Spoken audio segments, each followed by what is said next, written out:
today's session. So let me wish each and every WD doctor over here a very happy Women's Day, and also all the men's division, for really supporting all the women in their life. Thank you very much. We are very fortunate to have this learning bonanza from Ignited Minds by PHF and HSH under the guidance of Dr. Liaquat Namole and Dr. Ashok Avadia. Thank you very much. I'm your host for the evening, Dr. Manisha Soni from Mumbai.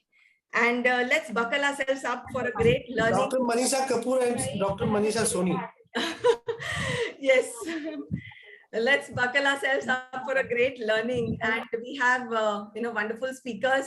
So we are all very fortunate. So let's, welcome our first speaker, the opening speaker for the session, Dr. Neelam Avtar Singh. So just to share a few lines about her, she has a very rich clinical experience of 37 years. She's practicing in Patiala, and she is also attached to many charitable clinics. She has delivered expert lectures on prescription on the basis of mind at various seminars in cities all across India. She is also authored the book Marvels of Sapphire, and she's also co-authored the book Homeopathy and Mind. So without wasting any time, let's welcome Dr. Neelam Avtar Singh with a round of applause. Everyone can unmute and clap for her, please. Congratulations. Welcome, ma'am. Welcome, ma'am. Thank you. Welcome, Thank you, everyone. Over to you. Welcome, ma'am. Welcome. Thank you so much. Welcome, ma'am. Welcome, ma'am. Welcome, ma'am. Thank you. Thank you.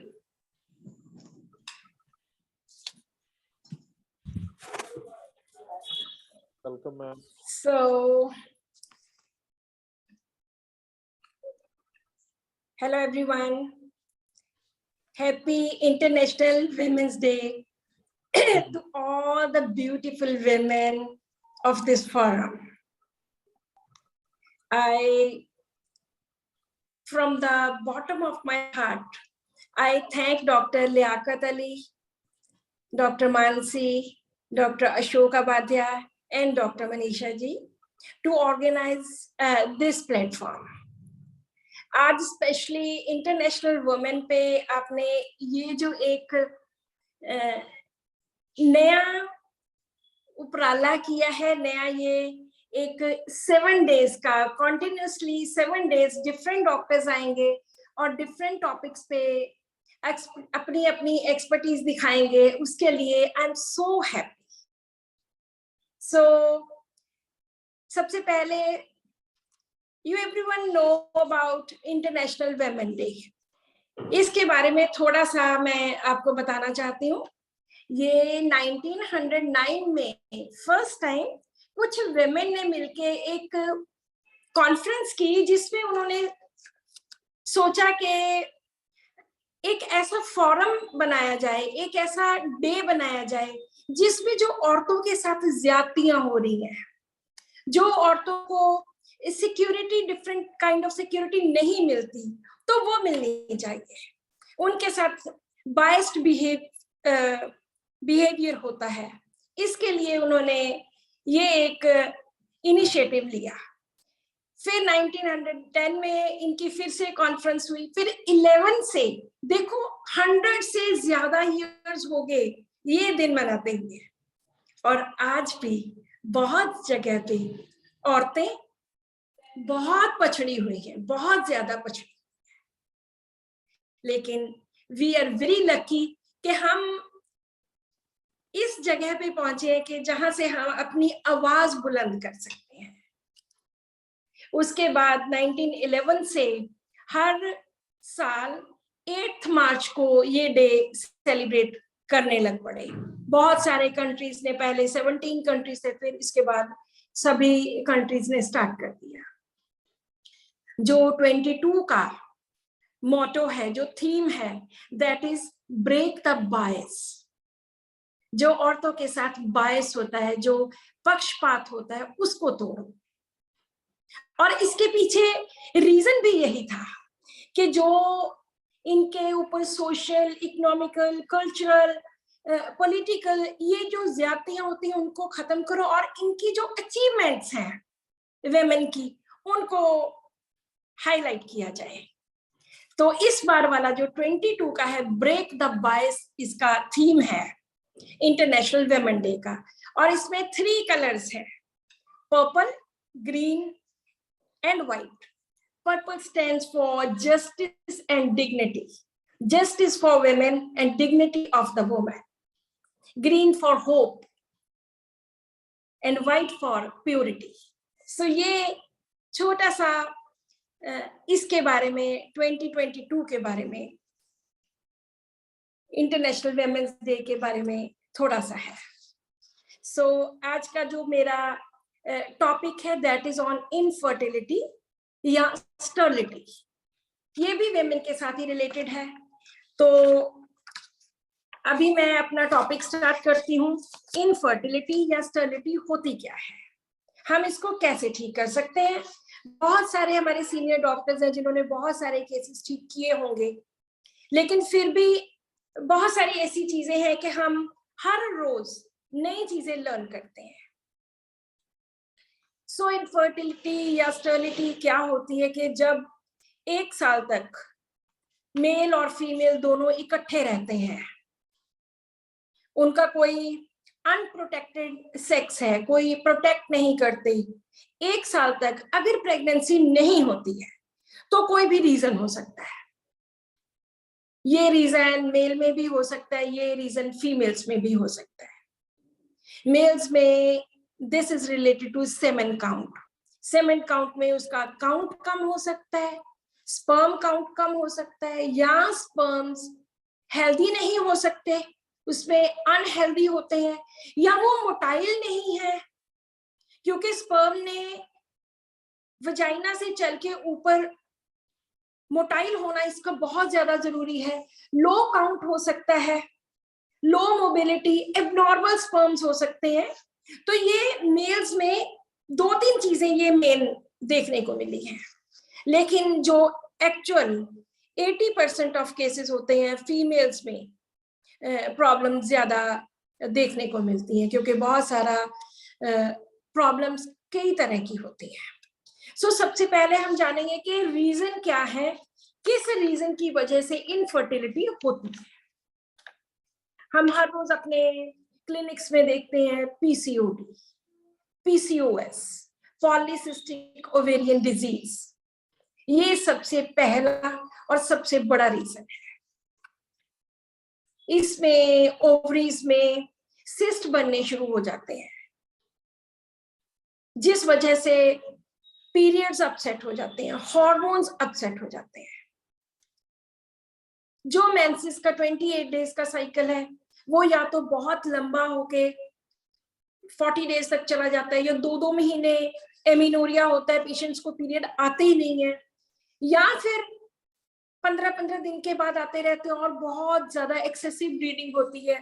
सो जब भी periods ठीक नहीं आएंगे, चाहे ज्यादा हो चाहे कम हो, तो उसमें ओवुलेशन प्रॉपर नहीं होगा। हार्मोन्स अपसेट होते हैं, प्रोलैक्टिन इंक्रीज हो जाता है, इसके साथ मोटापा आना शुरू हो जाता है। आजकल तो ये प्रॉब्लम इतनी ज्यादा कॉमन हो गई है, बहुत ज्यादा कॉमन हो गई है। पहले तो कभी ऐसे सुना भी नहीं था कि इतने ज्यादा केसेस। अक्सर हुआ करता था कि शादी हुई 20-22 साल की एज में और 1 साल 1.5 साल में बेबी हो गया। आजकल क्या होता है, पहले तो बच्चे पढ़ते रहते हैं, फीमेल्स भी मेल्स भी, लेकिन फीमेल्स की जो बेस्ट एज होती है that is up to 32 years. पहले तो बच्चे पढ़ते रहते हैं, 25-26 साल की एज हो गई, उसके बाद शादी करने में वो 3-4 और साल लगा लेते हैं। 30 इयर्स की एज में शादी हुई, उसके बाद वो 5 साल 4-5 साल बच्चा नहीं पैदा करते, वो प्रोटेक्टेड सेक्स में रहते हैं। जब उसकी लड़की की एज 35 इयर्स होगी तब कॉम्प्लिकेशंस आती ही आती है। उसका सबसे बड़ा जो सबसे मेजर रीजन वो पॉलीसिस्टिक ओवरीज ही है, though there are many other reasons too, लेकिन सबसे बड़ा जो रीजन,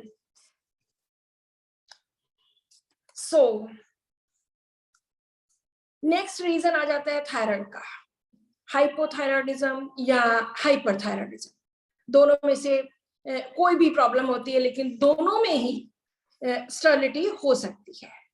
या पेशेंट को कोई कैंसर की प्रॉब्लम है, कोई उसकी सर्जरी हुई है, या कोई फाइब्रॉइड्स हैं, बेनाइन फाइब्रॉइड्स हैं, तो उसमें भी प्रेगनेंसी कई बार नहीं होती। लेकिन मैंने बहुत बार देखा है कि इवन फाइब्रॉइड्स होने पर भी प्रेगनेंसी हो सकती है। कई बार नहीं होती, लेकिन बहुत केसेस में देखा है कि प्रेगनेंसी फाइब्रॉइड्स अगर छोटे हों तो हो भी जाती है। मैं आज भी जो केस बताऊंगी उसमें भी फाइब्रॉइड का बाद में पता चला। एंडोमेट्रियोसिस की प्रॉब्लम, या पेशेंट कोई ड्रग्स लेते हैं, कोई दवाइयां चलती हैं, कोई मेडिकल कंडीशंस ऐसी हैं जिसकी वजह से उनको कोई मेडिसिन लेनी पड़ती है। इसके अलावा आजकल मॉडर्न टाइम है, बहुत लोग फीमेल स्मोकिंग करते हैं, बहुत फीमेल्स अल्कोहल कंज्यूम करते हैं, बहुत ज्यादा ये कॉमन ट्रेंड होता जा रहा है, जिस वजह से गर्ल्स में स्टेरिलिटी की प्रॉब्लम होने लगी है। अगर तो वो एक्सरसाइज करते हैं या तो बहुत ज्यादा करते हैं या बिल्कुल एक्सरसाइज नहीं करते, बहुत लेथार्जी, बहुत स्लोनेस, इससे भी ओबेसिटी आती है, मोटापा हो जाता है। या पेशेंट को कोई सेक्सुअली ट्रांसमिटेड डिजीज होती है, उस वजह से भी, वो भी एक रीजन है जिससे कि प्रेगनेंसी नहीं होती। सो ऐसे बहुत सारे, ढेर सारे रीजंस हैं जिसकी वजह से प्रेगनेंसी नहीं होती। अगर हम ट्रीटमेंट की बात करें तो एलोपैथी में तो वो अक्सर पेशेंट्स को केमिकल्स, हार्मोन्स, ये सब कुछ देते हैं। और बहुत बार मैंने देखा है कि पेशेंट जितने मर्जी हार्मोन्स ले लें लेकिन प्रेगनेंसी नहीं होती। यहाँ तक कि उनका लेप्रो ट्रीटमेंट जो होता है उससे भी प्रेगनेंसी नहीं होती। या आईवीएफ भी करवाते हैं लोग, इतने पैसे खर्चते हैं, फिर भी कई बार प्रेगनेंसी नहीं होती। उसके पीछे रीजन क्या होता है? रीजन बेसिकली यही है कि उन केमिकल्स ने बॉडी को इतना स्टेबल किया ही नहीं, ना तो प्रॉपर ओवुलेशन होता है, ना ओवर ढंग से बनता है, ना वो ओवरी से रिलीज होता है टाइम पे। इसलिए ये सबसे बड़ा रीजन बनता है। मेरे पास बहुत ऐसे पेशेंट्स आते हैं जिन्होंने एलोपैथी भी ली, इतना इतना टाइम लेते रहे और फिर भी प्रेगनेंसी नहीं हुई। तो अभी हम कुछ केसेस की बात करेंगे। सबसे पहला केस है, ये 32 इयर्स की लेडी है जिनकी शादी को 8 इयर्स हो गए और इनके बेबी नहीं हुआ है। ये मेरे पास जब आए तो इनके बहुत ज्यादा, सारा मुंह एक्ने से भरा पड़ा था, बहुत ज्यादा इनके मुंह पे बड़े बड़े मोटे मोटे, क्योंकि जब भी हार्मोन्स डिस्टर्ब होते हैं तो बहुत सीवियर एक्ने होते हैं। एंड विद इरेगुलर मेंसेस, कि वो कभी टाइम पे आते ही नहीं है, हमेशा she has to take allopathic medicine. हमेशा जब भी आते हैं तो एलोपैथिक मेडिसिन लेनी पड़ती है, उस वजह से ही पीरियड्स आते हैं। तो ये दवाइयां उसने बहुत सालों से चली जा रही हैं, लेकिन कोई भी उसकी प्रेगनेंसी नहीं हुई। और उसने लेप्रोस्कोपिक ट्रीटमेंट भी करवाया, उसने ट्वाइस, 2 बार आईवीएफ भी करवाया, जिससे कोई भी रिजल्ट नहीं मिला। तो वो जब मेरे पास आए तो उनको प्रेगनेंसी की प्रॉब्लम नहीं थी कि प्रेगनेंसी नहीं हो रही, हालांकि प्रेगनेंसी नहीं हो रही थी, लेकिन जब मेरे पास आए तो उनको था कि मेरे तो सारे मुंह सारा पिंपल से भरा लग पड़ा है और इतना बुरा लगता है। तो हम जैसे कि पेशेंट की मेंटल स्टेट, उसकी साइकी, उसके जो सिम्टम्स परसिस्ट करते हैं, जो उसकी उस वक्त की स्टेज होती है, उसके अकॉर्डिंगली हम उसका ट्रीटमेंट करते हैं। तो अगर उसकी नेचर के बारे में जब मैंने पूछा तो उनको कि कैसा आपका स्वभाव है, गुस्सा गुस्सा कितना आता है, क्या करते हो गुस्से में, बोल देते हो नहीं बोलते हो, ये हमारे बहुत जनरल क्वेश्चंस हैं, क्योंकि किसी की साइकी जानने के लिए, उसके नेचर को जानने के लिए तो ऐसे क्वेश्चंस पूछने होते हैं। सो मैंने उनसे पूछा कि कैसे वो, शी सेड के हाँ, हंसते हुए जस्ट कि हाँ जी गुस्सा आ जाता है, कई बार लड़ भी पड़ती हूँ, बट लेटर ऑन पछतावा भी होता है, और बाद में मैं एनालाइज भी करती हूँ कि पछतावा हुआ, बाद में एनालाइज किया। मैंने कहा कोई जल्दी साथ के साथ हो जाता है या थोड़ी देर के बाद? सो शी सेड हाँ, कभी कभी जल्दी हो जाता है, कभी कभी थोड़ी देर के बाद हो जाता है। जो भी हमारी केस टेकिंग में वेग क्वेश्चंस होंगे, वेग क्वेश्चंस मींस जिनका कोई प्रॉपर आंसर नहीं है। पेशेंट ने बोला हाँ जी गुस्सा तो आ जाता है, बोल भी देती हूँ, लड़ भी पड़ती हूँ, कभी कभी कह देती हूँ। सो हम ऐसे सिम्टम्स कभी भी कंसिडर नहीं करेंगे until unless वो 100% श्योर हो, क्योंकि हमने सिर्फ कुछ सिम्टम्स सेलेक्ट करने हैं और वो हमारे कंफर्म्ड सिम्टम्स होने चाहिए। सो इस चीज पे the symptoms were, the rubrics were not clear, तो हम ये उसकी बात नहीं लेंगे। फिर उसने बोला कि डॉक्टर साहब बस मुझे तो जल्दी ठीक कर दो। मैंने कहा क्यों? बस वैसे ही, बस जल्दी ठीक कर दो, बहुत देर होगी दवाइयां खाते हुए, जल्दी ठीक कर दो।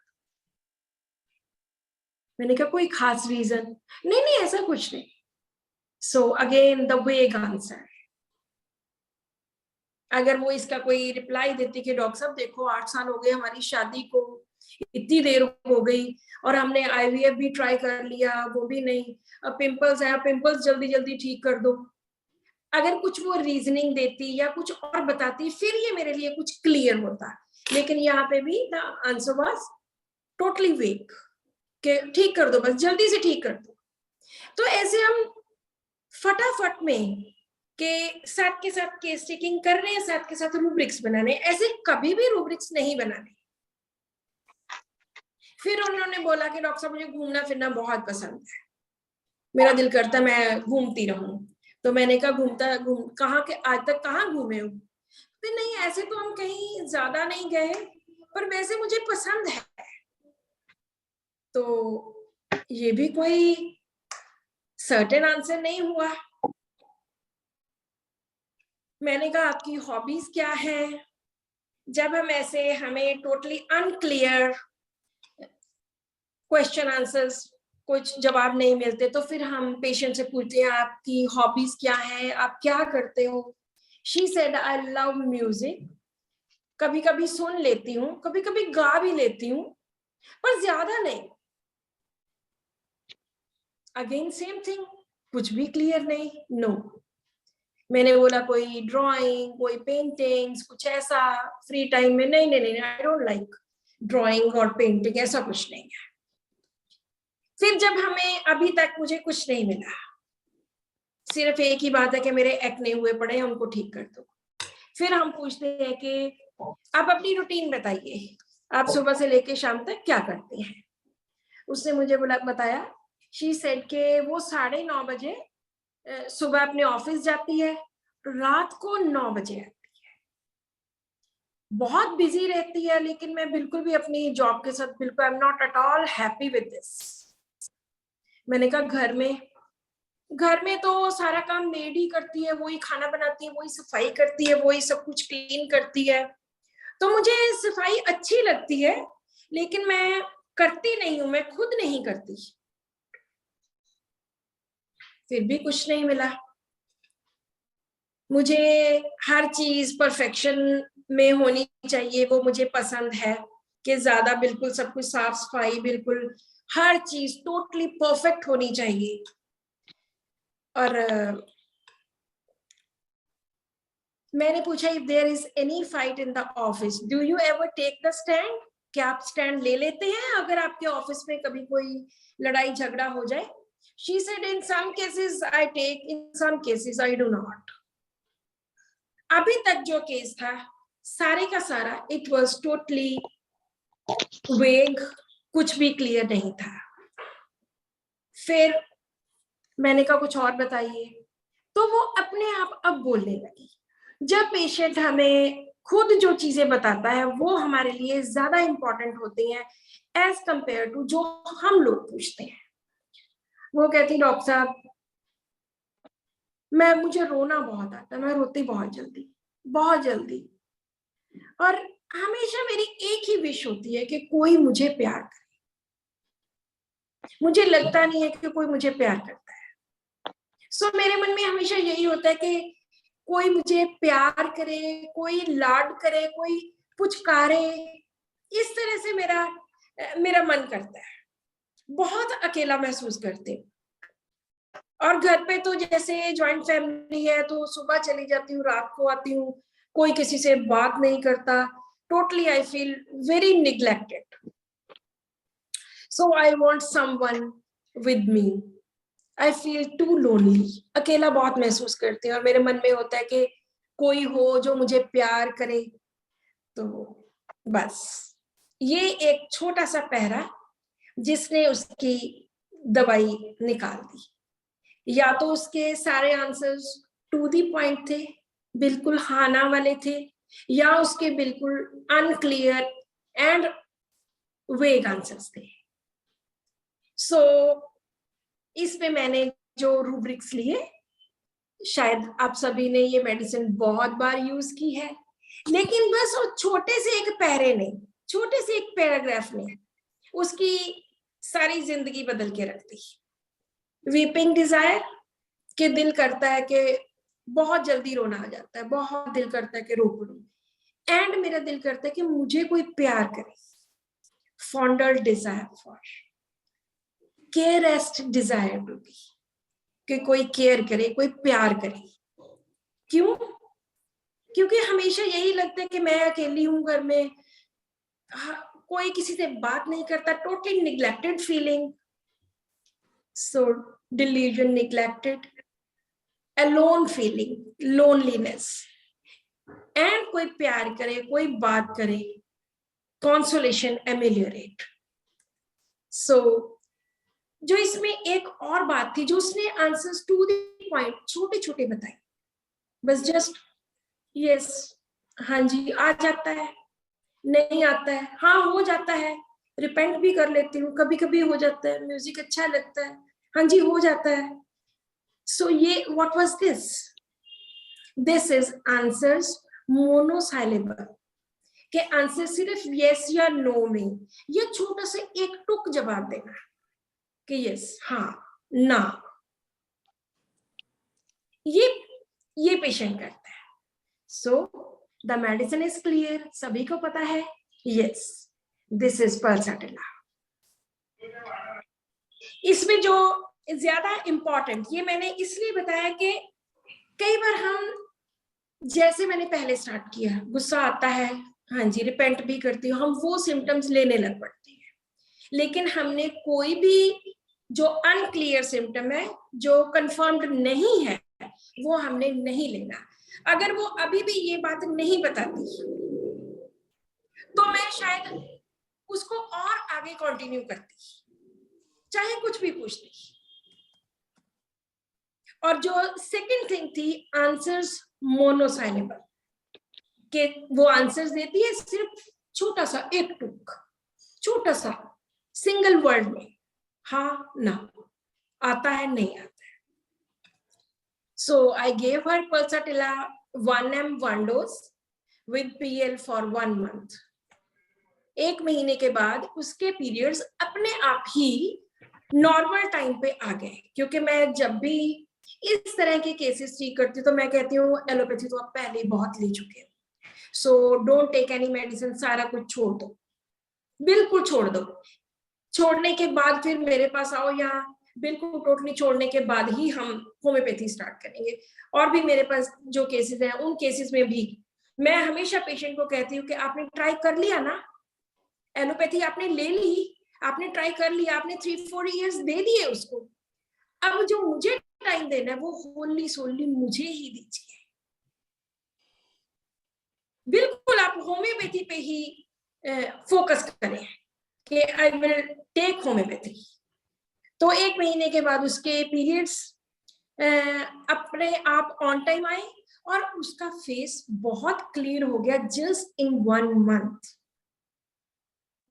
कोई भी नए एक्ने नहीं हुए, पुराने वाले जो एक्ने थे वो भी ठीक हो गए 2 महीने के बाद। क्योंकि उसको पहले ही मैं 1M दे चुकी थी। 1M इसलिए दी थी क्योंकि वहां पे मेरे पास ना 200 पोटेंसी थी, ना उस वक्त ये मेरे यूनिट की, चैरिटेबल यूनिट की बात है, तो ना वहां पे मेरे पास 30 थी बाय चांस। तो उनको 1M पहली डोज दी थी, उसके बाद उनको सैक्लेक दिया, फिर उसके पीरियड्स बिल्कुल regularly without any allopathic medicine appear होने लग गए। 6 महीने में, 5 महीने में वो बिल्कुल ठीक होगी, सारा फेस क्लियर हो गया, पीरियड्स रेगुलर हो गए। उसके बाद उनकी प्रेगनेंसी हुई नेचुरल वे में, कोई एलोपैथी मेडिसिन नहीं, कोई कुछ नहीं। कहा उन्होंने आईवीएफ करवा के 3-3, 4-4 लाख रुपए एक टाइम पे स्पेंड की, और यहाँ पे जस्ट 50-100 रुपए की मेडिसिन से 6 महीने में नेचुरल वे में उनकी प्रेगनेंसी हो गई। आफ्टर 9 मंथ्स ऑफ प्रेगनेंसी उनके बेटी हुई, और वो स्पेशली मतलब पूरा टाइम मेरे पास आते रहे, चाहे मैंने उनको सैक्लेक दी या कोई भी बीच में कोई इशू आया होगा तो कुछ दिया होगा, आई डोंट रिमेम्बर दैट। लेकिन उसके बाद उनकी बेटी हुई और दे वर सो हैप्पी कि होम्योपैथी में ऐसे भी होता है।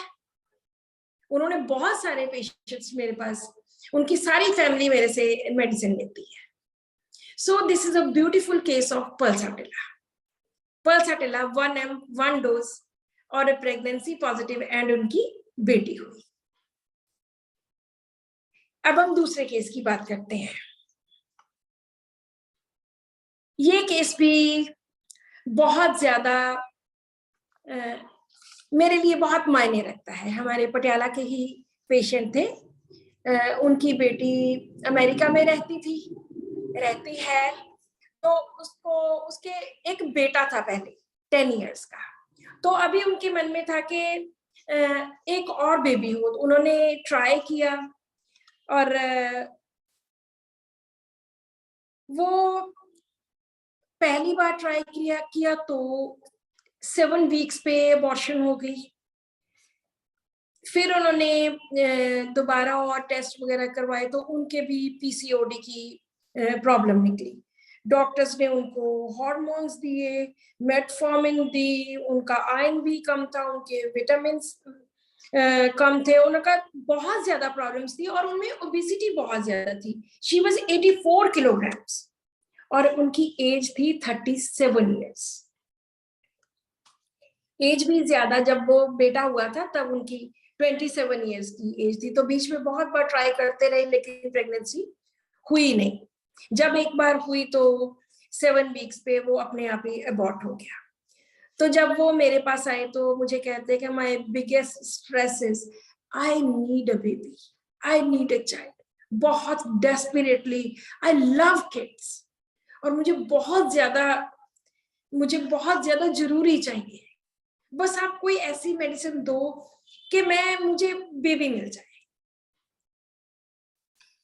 उन्होंने लेप्रोस्कोपी भी करवाई थी लेकिन उससे भी कोई रिजल्ट नहीं मिला। डॉक्टर्स बोलते थे कि अपना मोटापा कम करो, तो मोटापा इनसे कम होता नहीं था। 84 किलोग्राम इनका वेट था और मोटापे की वजह से इनमें बहुत ज्यादा लेथार्जी, बहुत ज्यादा स्लोनेस, बहुत नेगेटिविटी थी। कहते मैं तो खुद को बहुत मोटिवेट करती हूँ अपने आप को, लेकिन बहुत ज्यादा मुझे ये प्रॉब्लम है, मुझे तो बस आई नीड अ चाइल्ड। मैं बच्चों को बहुत प्यार करती हूँ और मुझे जब ये बातें याद आती हैं, आई क्राई एट एनीथिंग, बस मैं तो झट से रो पड़ती हूँ। बहुत जल्दी मुझे रोना आता है, फॉर नो रीजन, बिना कारण के मैं रो पड़ती हूँ। और मुझे हमेशा मेरे मन में होता है कि I need a shoulder to console me, मुझे हमदर्दी की जरूरत होती है कि मुझे कोई कंसोल करे, मुझे कोई प्यार करे। मुझे कोई कोई मेरे साथ मुझे एक शोल्डर चाहिए जिसके ऊपर मैं सिर रख के रो लूं। तो मैंने कहा ऐसा आप क्यों सोचती हैं? तो उन्होंने बोला कि मेरा एक्चुअल घर तो इधर पटियाला में है और यहाँ पे उसके इन लॉज उसके साथ ही रहते थे, mother in law, father in law, brother in law और भी सारे लोग। कहते डॉक्टर साहब सब कुछ यहाँ पे गलत है, सब कुछ गलत है मेरी इन लॉज की फैमिली में। जो मेरा पटियाला वाला परिवार है, मेरे पेरेंट्स का परिवार है, हमारे परिवार में इतना प्यार है, हम इमोशनली सभी इतने अटैच्ड हैं एक दूसरे के साथ, हमारी बॉन्डिंग बहुत स्ट्रांग है। मेरे घर में सभी लोग इतना प्यार करते हैं एक दूसरे को, हम रिश्तों की वैल्यू करते हैं, बहुत अटैच्ड है, बहुत पोलाइट है और मेरे पेरेंट्स ने मुझे बहुत रिस्पेक्ट करना सिखाया। मेरे पेरेंट्स बहुत फ्रेंडली थे, बहुत ज्यादा उन्होंने हमें सबकी रिस्पेक्ट करना सिखाया। लेकिन यहाँ तो माहौल ही डिफरेंट है। हालांकि इतनी देर होगी मुझे यहाँ पे रहते हुए, यहाँ पे तो कोई किसी का है ही नहीं है। They live a different life, emotions, कोई इमोशंस नहीं है। और मैं आई एम हाईली इमोशनल। मैं तो एक जानवर को भी कुछ हो जाए मैं तो उसी पे रो पड़ती हूँ, इतनी इमोशनल हूँ, इतनी सेंसिटिव हूँ। अगर मुझे कहीं गुस्सा आ जाता है तो मुझे I have to suppress my feelings. मैं यहाँ पे किसी को, क्योंकि यहाँ का माहौल ही ऐसा नहीं है कि मैं किसी को कुछ कह सकूं। मुझे लगता है कि मेरा यहाँ पे कोई हो, पर कोई है ही नहीं मेरा।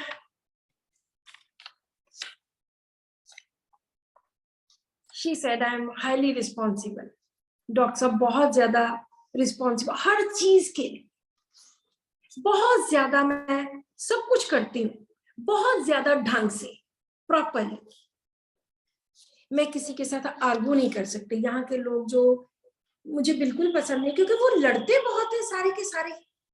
मैं नहीं लड़ सकती, मैं किसी के साथ नहीं लड़ सकती, बिल्कुल भी नहीं। मैं बहुत इमोशनली वीक हूँ, बहुत इन बातों पे रोना आता है। और मुझ में एस्थेटिक सेंस बहुत ज्यादा है। मैंने कहा वो कैसे? कहते आई एम हाईली आर्टिस्टिक। बहुत ज्यादा मैं अपने घर को सजा के, चीजों को, ब्यूटीफुल पेंटिंग्स बनाती हूँ, मैं ड्राइंग्स बनाती हूँ, स्केचेस बनाती हूँ। सो मुझ में एस्थेटिक सेंस बहुत ज्यादा है। यहाँ के लोगों में तो रत्ती भर भी ये चीज नहीं है। मैं एक राइटर हूँ, मैं कुछ लिखती भी रहती हूँ। मुझे म्यूजिक बहुत पसंद है, मुझे सिंगिंग बहुत पसंद है, लेकिन मुझ में कॉन्फिडेंस नहीं है कि मैं बाहर जाके पब्लिक में या कहीं भी गा लूं। No no no no, not at all, बिल्कुल भी कॉन्फिडेंस नहीं है, बिल्कुल भी नहीं। लेकिन मैं अदरवाइज मैं अच्छा गाती हूँ और म्यूजिक मुझे बहुत पसंद है। So this was the case. इसमें जो किसी के मन में कोई मेडिसिन आई हो तो लिखिए, क्योंकि बहुत क्लियर केस था ये मेरे लिए। Okay, Steffi carcinosin. जो मेरे से जिन्होंने मेरे केसेस कुछ पढ़े हुए हैं वो एक ही बार में मेरी मेडिसिन पे पहुंच जाएंगे। एंड लिखिए प्लीज, और लिखिए। या गुड, इसमें वेरी गुड।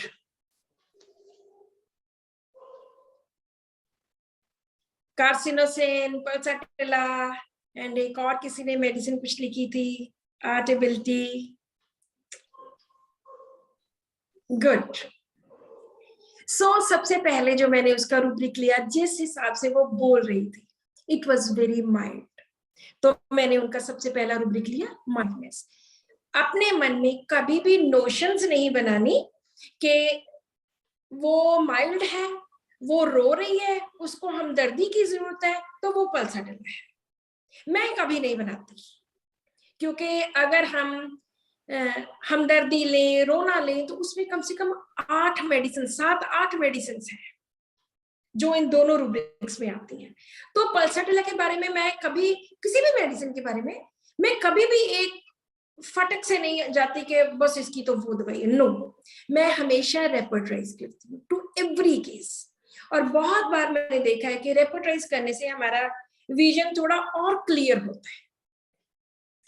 तो सबसे पहले जो मैंने लिया that was mildness. Second rubric was element from anger, vexation, suppressed from. वो कहती है कि मैं किसी को कहती नहीं कुछ भी, मैं अपने अंदर ही दबा लेती हूँ ये सब चीजें, मैं नहीं कह सकती। इन लोगों के साथ मैं लड़ नहीं सकती, आर्गू नहीं कर सकती। इसमें कौन सा रूब्रिक आएगा?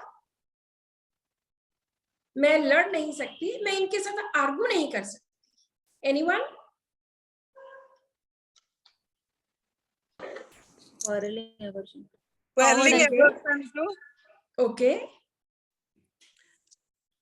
Quarreling Coward. aversion, cowardice, cowardice, argue, not arguing, argue. not arguing. Okay, ठीक है। सो तीसरी जो बात उसने बोली थी कि she is emotionally very weak, इसमें रूब्रिक आता है वल्नरेबल इमोशनली। जिनके जो बहुत जल्दी रो पड़ते हैं, जिनकी इमोशंस बहुत ज्यादा जल्दी बाहर निकल आती हैं, जो अपसेट हो जाते हैं जल्दी, इन चीजों से दोज आर वल्नरेबल इमोशनली। और उन्होंने बोला कि मुझ में कॉन्फिडेंस की बहुत कमी है, मैं बाहर जाके कहीं भी गा नहीं सकती, लेकिन अदरवाइज मुझ में एस्थेटिक सेंस बहुत ज्यादा है। सो confidence, want of self confidence की कमी है। जहां पे भी होम्योपैथी में हमारी रेपर्टरी में वांट रूब्रिक आएगा, वांट, रिलीजियस में वांट आता है। वांट का मतलब उसको ये चीज चाहिए, उसमें ये चीज की कमी है, कॉन्फिडेंस की कमी है। Confidence, want of self, confidence की जरूरत है, सो पेशेंट में इस चीज की कमी है। Then is weeping easily, sympathy और कंपैशन, डिजायर फॉर, वो कहती है कि मुझे किसी की सिंपैथी की जरूरत है। और एक चीज उसने बीच में जो मैं यहाँ शायद मैं भूल गई बताना, उसने बोला कि मुझे मीठे का, स्वीट्स का इतना क्रेज है कि पूछो मत। मैं तो मीठी चीजें, हालांकि मुझे पता है कि उससे मैं ओवरवेट और हो ही जा रही है, मेरी ओबेसिटी और बढ़ी जा रही है, लेकिन फिर भी मैं मीठा बहुत पसंद करती हूँ। सो अगर कोई रूब्रिक, चाहे वो जनरल्स में आए, चाहे वो डिजायर्स में आए, चाहे वो थर्मल्स में आए, अगर कोई रूब्रिक बहुत इंपॉर्टेंट है तो मैं हमेशा उस रूब्रिक को इंपॉर्टेंस देती हूँ। मैंने जैसे शायद अगर अभी टाइम हुआ तो मैं एक केस की और की बात बताऊंगी जिसमें मैंने थर्मल्स बहुत इंपॉर्टेंट थे। सो यहाँ पे sweets desire, music desire, responsibility strong, बहुत ज्यादा स्ट्रॉन्ग रिस्पॉन्सिबिलिटी के सारे घर के काम करने। और जो सबसे इंपॉर्टेंट रूब्रिक है दैट इज आर्टिस्टिक एप्टीट्यूड। जो लोग ड्राइंग्स करते हैं, पेंटिंग्स करते हैं, हालांकि अभी पहले एक ही मेडिसिन हुआ करती थी, अभी तो बहुत सारी 11-12 मेडिसिन आ गई हैं। सल्फर भी है, चाइना भी है, टैफी भी है, और भी है कुछ, चाइना भी है, सिलिशिया भी है, प्लेटिना है, सल्फर है, जिनमें आर्टिस्टिक एप्टीट्यूड है। लेकिन पहले एक ही मेडिसिन हुआ करती थी। सो ये जब सिम्टम्स मैंने डाले तो आई वॉज एस्टोनिश्ड कि जो फर्स्ट मेडिसिन आई वो इतनी ज्यादा, चाहे सब में 1-1-1-1 उसका मार्क था, लेकिन इसी मेडिसिन ने 11 रूब्रिक्स कवर किए। तो जब कोई मेडिसिन इस तरह से हर रूब्रिक कवर होता है तो वो मेडिसिन कभी गलत हो ही नहीं सकती। लेकिन उससे पहले आपकी रूब्रिक्स की जो सिलेक्शन है वो बिल्कुल करेक्ट होनी चाहिए। सो यहाँ पे मेडिसिन निकली कार्सिनोसिन।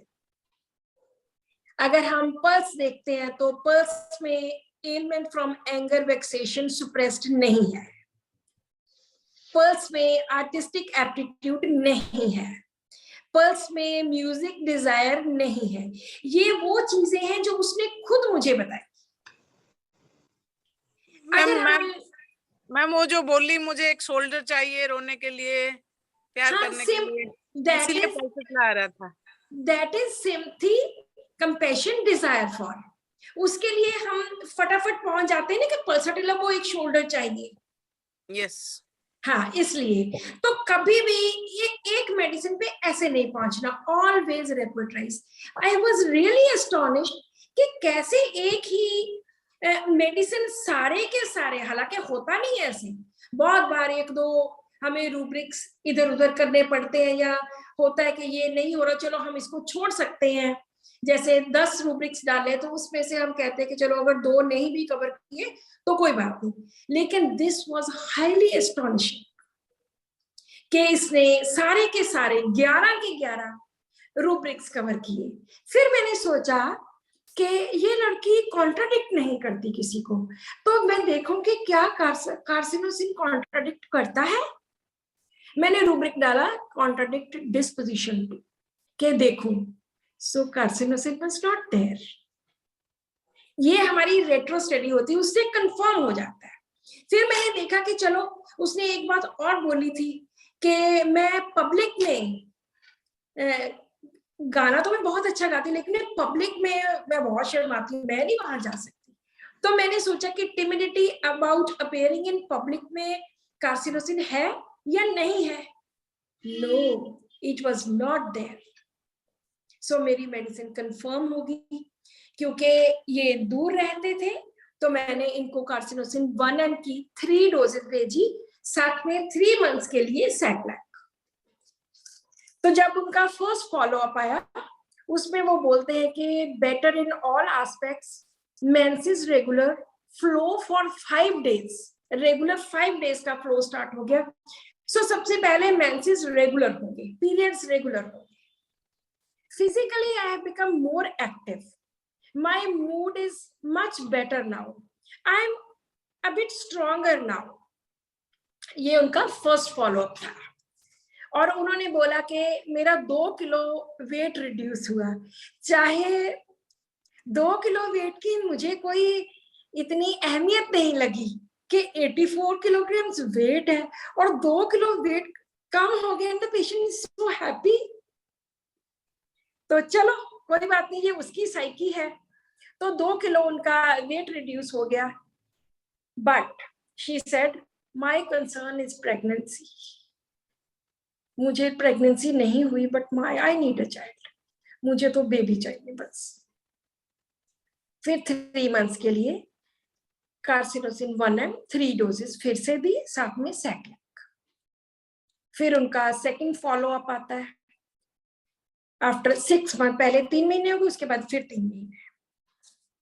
और फिर वही बात कि डॉक्टर साहब मुझे बहुत हर चीज में फर्क है, पीरियड्स नॉर्मल हो गए, मुझ में एनर्जी आ गई, लेकिन आई नीड अ बेबी। अब प्लीज इस पे काम करिए ना, आप इस पे आप कुछ ऐसा दीजिए जिससे I really need a baby. मैंने कहा कोई बात नहीं, वो भी हो जाएगा। तो उसके बाद फिर से मैंने सैक्लैक उनको भेजी। अभी भेजी ही थी जब थर्ड फॉलोअप आया उनका, तो उसमें उनकी प्रेगनेंसी पॉजिटिव। और वो इतने खुश के ये तो एलोपैथी से पॉसिबल ही नहीं था। इतना सब ट्राई किया, इतना सब कुछ किया, और दिस वाज सो। उस वक्त इनके फादर की डेथ हुई तो वो यहाँ इंडिया आए। अभी 2 मंथ्स की 3 मंथ्स की प्रेगनेंसी थी, तो वो इंडिया आए और वो स्पेशली मुझे मिल के गए कि आई एम सो हैप्पी। तो वहां जाके उनकी डिलीवरी हुई, उनके भी बेटी हुई। और उन्होंने बोला कि डॉक्टर साहब मेरे घर में 3 पुश्तों के बाद, 3 पीढ़ियों के बाद बेटी हुई है। हमारे घर में सब बेटे बेटे, कोई बेटी है ही नहीं किसी की। She was so happy. बहुत अच्छा मैम, वेरी नाइस। या और उन्होंने मुझे लिखा, मुझे मैसेज, मुझे अपनी फोटो भेजी अपने बेबी के साथ, जून 2021 में। लिखते हैं, doctor Neelam, God blessed a baby girl on Tuesday. तो पहले उन्होंने मुझे फोन करके, उनके ब्रदर ने बता दिया था कि उनकी बेटी हुई है। तो उन्होंने कहा, God blessed a baby girl on Tuesday, thanks once again for helping me make my dream come true. उनका एक सपना पूरा हुआ। Make my dream come true. And so many, she sent so many hearts to me कि thanks a lot, thanks a lot. So कई बार infertility के cases में जो मैंने रीजन देखा है वो PCOD होता है, पॉलीसिस्टिक ओवरीज होती हैं, बट मैंने कहीं भी पॉलीसिस्टिक ओवरीज वाला रूब्रिक नहीं लिया, क्योंकि जिस हिसाब से हम पेशेंट्स को देखते हैं वो उसकी साइकी जो है, जो उसका टोटल मेंटल मेकअप है, वो उसकी हमारी ड्रग के साथ, हमारी दवाई के साथ 100% मैच होना चाहिए। एक जगह पे मैंने पढ़ा था, डॉक्टर हैनीमैन ने लिखा था कि क्योर क्या होती है। एक ट्रायंगल है बीमारी की, उसके ऊपर अगर आपकी दवाई की ट्रायंगल बिल्कुल फिट होती है, वहां पे क्योर होती है। तो वो ट्रायंगल इसी तरह से फिट हो सकती है। अगर हम बायस हो जाएं कि चलो इसको, या कई बार ऐसा भी होता है, चलो पहले ये देख के देख लो फिर ये दे देना, मैं कभी ऐसा नहीं करती। अगर सपोज करो मेरी ये मेडिसिन, सेलेक्टेड मेडिसिन ठीक ना होती या ना इससे मुझे रिजल्ट मिलते, तो मैं दोबारा उनका केस टेकिंग करती। डॉक्टर हैनीमैन ने भी अबाउट 260 के आसपास कुछ एफोरिज्म है जिसमें लिखा है कि अगर आपको कोई दवाई का लगता है कि वो प्रॉपर 2 मेडिसिन में आप कंफ्यूज हो जाते हो कि ये दूं या ये दूं, तो एक देने के बाद दूसरी नहीं देनी, आपने दोबारा से केस टेकिंग करनी है, दोबारा से फ्रेश रूब्रिक्स लेनी है। मैंने बहुत केसेस में ऐसे किया कि फर्स्ट मेडिसिन वेल सिलेक्टेड नहीं थी, लेकिन सेकेंड मेडिसिन में मैंने चेंज कर दिए टोटल रूब्रिक्स, जो उसके ज्यादा उस वक्त प्रोमिनेंट लग रहे थे, वो चेंज करके कोई और मेडिसिन।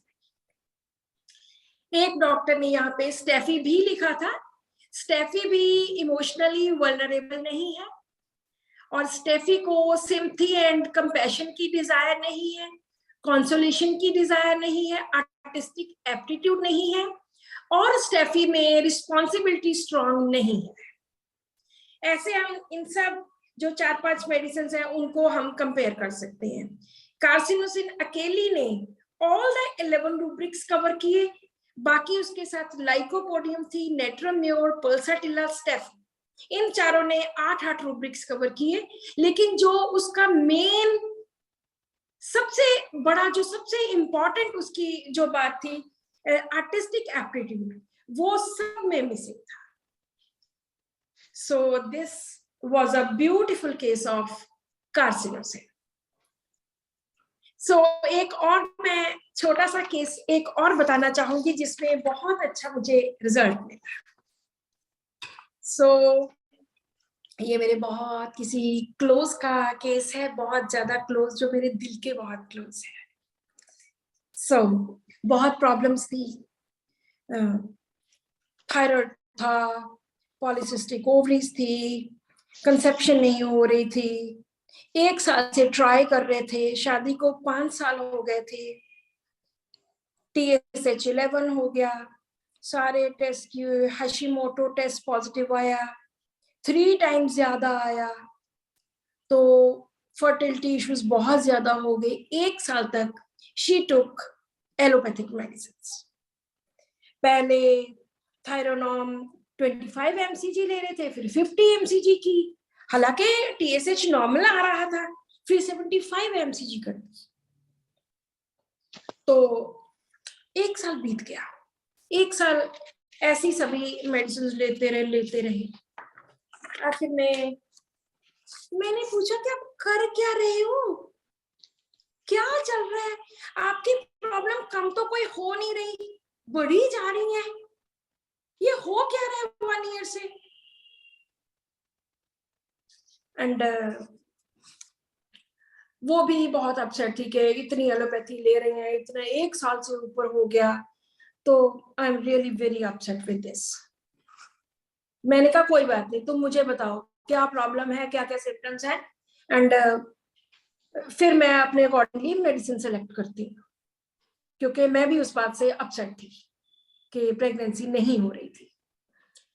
तो मैंने पूछा कि हालांकि मुझे उसके बारे में सब कुछ पता है, लेकिन मैंने फिर भी उससे कुछ सिम्टम्स पूछे। पहली बात मैंने पूछी कि गुस्सा गुस्सा कितना आता है। शी सेड बहुत गुस्सा आता है, बहुत ही ज्यादा गुस्सा, कि पूछो ही मत कितना गुस्सा आता है, भी जैसे किसी को मार ही डालना, इतना गुस्सा आता है, क्योंकि प्रॉब्लम ही सॉल्व नहीं हो रही, वन आफ्टर अनदर, एक के बाद दूसरी, दूसरी के बाद तीसरी, कुछ कुछ हो ही जा रहा है, सोल्यूशन कोई निकल नहीं रहा है। I am really upset with this. Weight gain हो ही जा रहा है। ये दवाई तो मैं शी सेड कि मैं इतनी एक्सरसाइज कर रही हूँ, इतनी डाइट कंट्रोल कर रही हूँ, तो बिल्कुल भी ये चीजें नहीं हो रही। मैंने कहा ठीक है, गुस्सा बहुत आता है, बोल देते हो, कह देते हो, कहते यार जो मेरे मन में है मैं तो बोल देती हूँ, बहुत ज्यादा कुछ बोल देती हूँ, बड़े हेल्थ इश्यूज है बहुत ज्यादा, मैं बहुत अपने हेल्थ इश्यू से बहुत ज्यादा तंग, रियली वेरी अपसेट। इतनी चिंता होती है मुझे अपनी सेहत की कि पूछो मत। ये देखो अब तो एक्ने भी स्टार्ट हो गए मेरे, सारे hormones totally upset, energy level नहीं है, शाम तक मैं काम करती हूँ, ऑफिस में जाती हूँ, शाम तक आती हूँ, एग्जॉस्ट हो जाती हूँ टोटली, मेरा तो कुछ करने को मन नहीं करता, मैं तो खाना भी नहीं बनाती, मोटापा अलग से आई जाता है।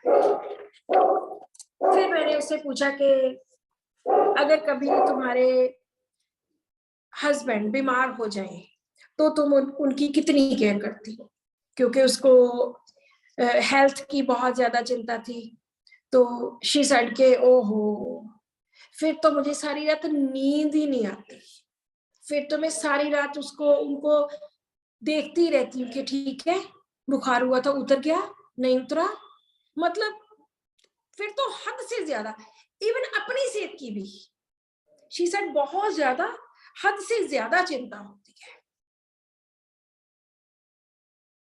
जो कहती मेरा गुस्सा है ना, वो मेरे दिमाग में चढ़ा रहता है हर वक्त, और सॉरी तो मैं कभी कहती ही नहीं, no sorry, I never say sorry. तो तीसरी बात जो मैंने उससे पूछी, मैंने कहा ठंड गर्मी के क्या ज्यादा लगता है, कहती ठंड हुई बहुत ही ज्यादा, मैं तो 2 कैप्स, बहुत, मैं तो बियर ही नहीं कर सकती, नाक का भी इशू हो गया ठंड की वजह से, हाथ पैर बिल्कुल ठंडे रहते हैं, पूरा कवर करके, बहुत ज्यादा ठंड लगती है। बस ये केस था,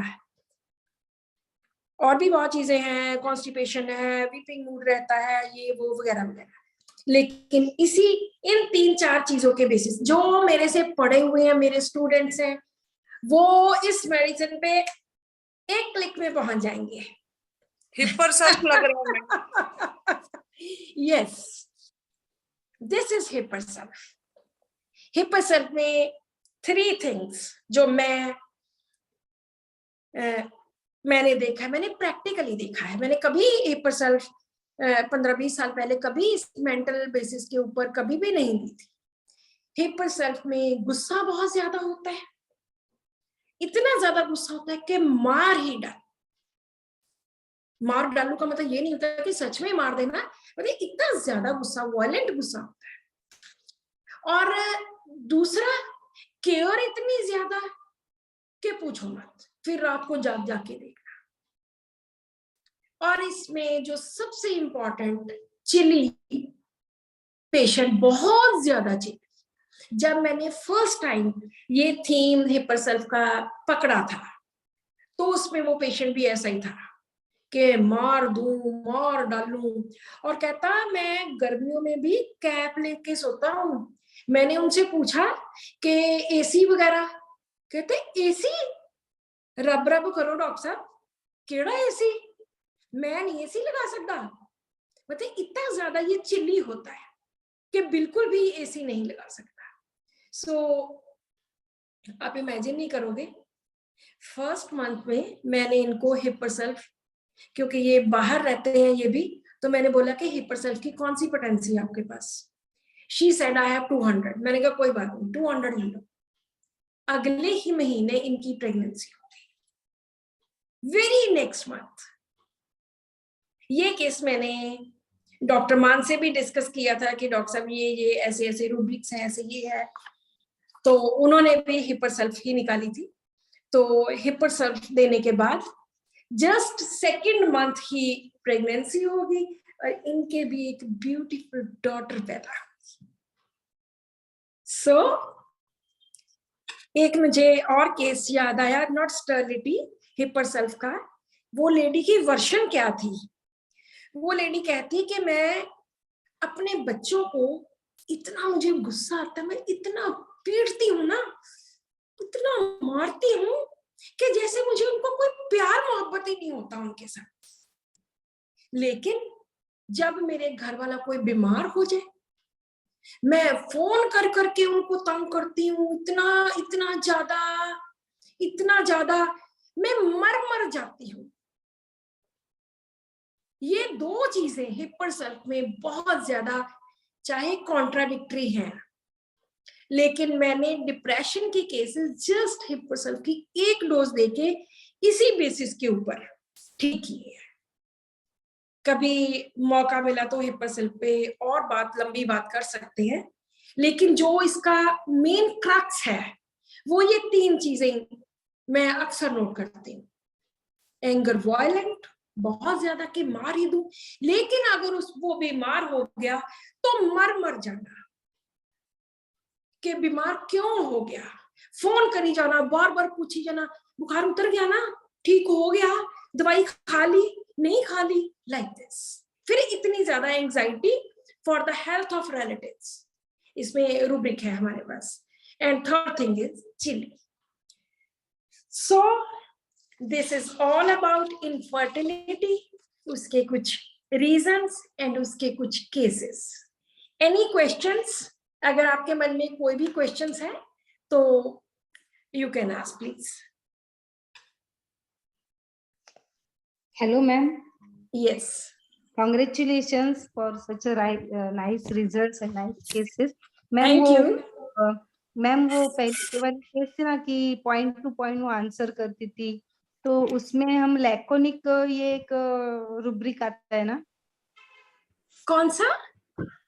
लैकोनिक मैंने तो कभी नहीं यूज किया, मैंने तो कभी पढ़ा भी नहीं। क्या होता है ये? उसका मीनिंग उस रुब्रिक का मैंने पढ़ा था कि वो पॉइंट टू पॉइंट बात करता है, कम वर्जन में पेशेंट आंसर देता है। अच्छा, टॉक लैकोनिक। हाँ। ओके। मैंने वैसे ये कभी यूज नहीं किया, मैंने कभी देखा नहीं, एकोनाइट का है, अभी जस्ट चेक किया। लेकिन जो मुझे उसमें लग रहा था वो आंसर्स मोनोसाइलेबल, जस्ट बात का थोड़ा सा जवाब देना है। तो मुझे इस रूब्रिक का तो पता भी नहीं था, लेकिन फिर अगर हम बाकी चीजों के साथ जोड़ते हैं उसको, हाँ, तो उसमें पल्साटिला थी।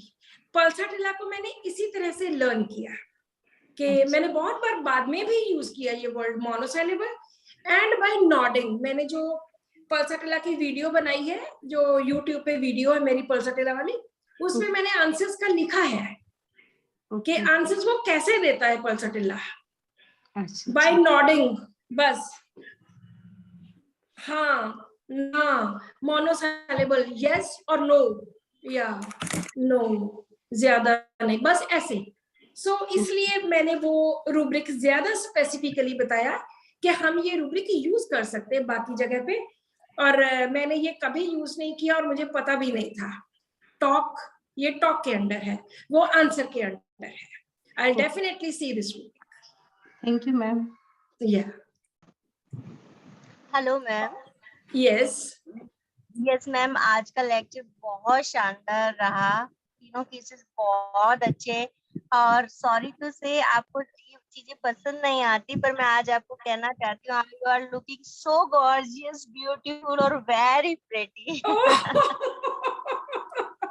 Thank you so much. आपको पसंद नहीं आती ये चीजें, पर मैं कहने से रुक नहीं पाई। आप Oh, इतने thank you अच्छे so much. Thank you so much. Same from my Yes, side. agree, ma'am. so Thanks. cute, beautiful lady, ma'am. Thank you so much. Happy Women's Day. Thank you, everyone. Thank you so much. Yeah. आगे भी आपसे बहुत कुछ पढ़ना चाहेंगे। बहुत अच्छा लगा। मैं अपनी बहुत सारी मैं YouTube पे वीडियोस डालती रहती हूँ डिफरेंट मेडिसिन की, आप वहां से भी लर्न कर सकते हैं।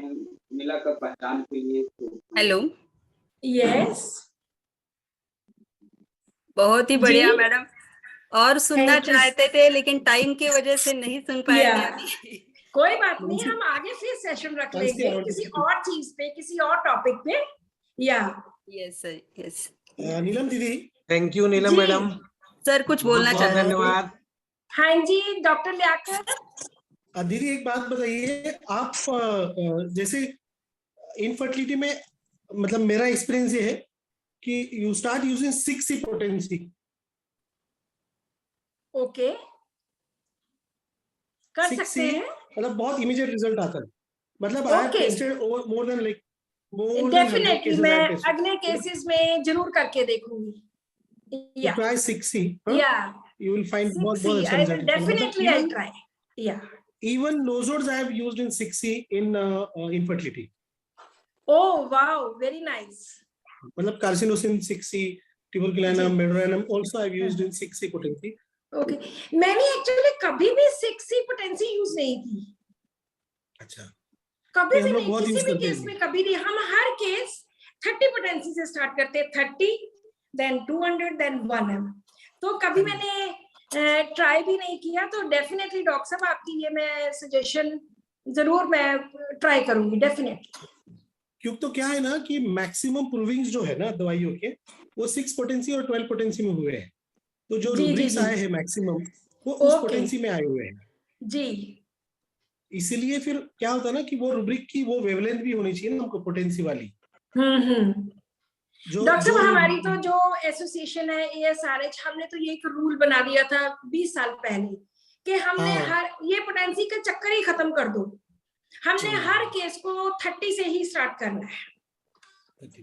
तो फर्स्ट 30 देन 200 देन 1M, तो ऐसे ही हम करते थे। ये तो बाय चांस मुझे, जो लोग बाहर रहते हैं जिनको मैंने 3-3, 4-4, 6-6 महीने की मेडिसिन भेजती हूँ, वहां पे मैं ऐसा चक्कर नहीं डालती।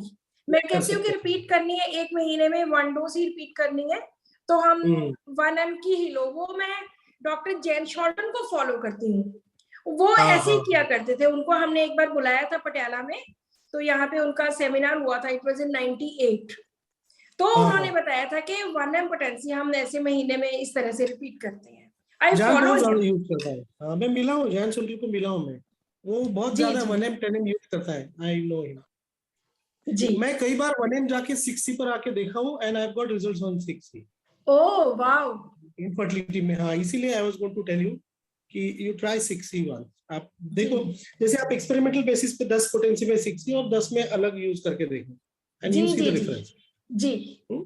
या डेफिनेटली and the मैं lecture try was fantastic as usual. My sister has to be beautiful and intelligent, no doubt about that. So I know you will get all the compliments. मेरा भाई थोड़ा तगड़ा हो गया है या जी। God bless you दी। और फिर से अपन इंशाल्लाह हैनुमान डे को अपन फिर से लेक्चर अटेंड करेंगे। या डेफिनेटली कर लेंगे। And I'll see to it that you are opening the lecture, inshallah. Okay. जरूर। Mansi wants to do the Thanksgiving. Mansi, over to you. ठीक है। Hello ma'am. Thank you everyone. Hello जी। हाँ जी, जैसे आपने बताया इनफर्टिलिटी बहुत अभी बढ़ रहा है, मुझे बहुत अच्छा लग रहा है कि वी आर ब्लेस्ड होम्योपैथ्स। तो हम लोग मदद कर सकते हैं उन लोगों की कि जो बच्चा चाहते हैं, सब कुछ होके भी ट्रीटमेंट करके भी नहीं मिल रहा है तो होम्योपैथी से मिल रहा है, तो ये बहुत ब्लेसिंग है हमारे लिए और हम सब ब्लेस्ड है ऐसे लगता है मुझे। डेफिनेटली बहुत ही शानदार बहारदार रहा lecture madam. I would like to thank you on behalf of Ignited Minds by PHF and HSH. Thank you very much. Thank you everyone. Thank you everyone. Yeah. Thank you, madam. Thank you. Thank you.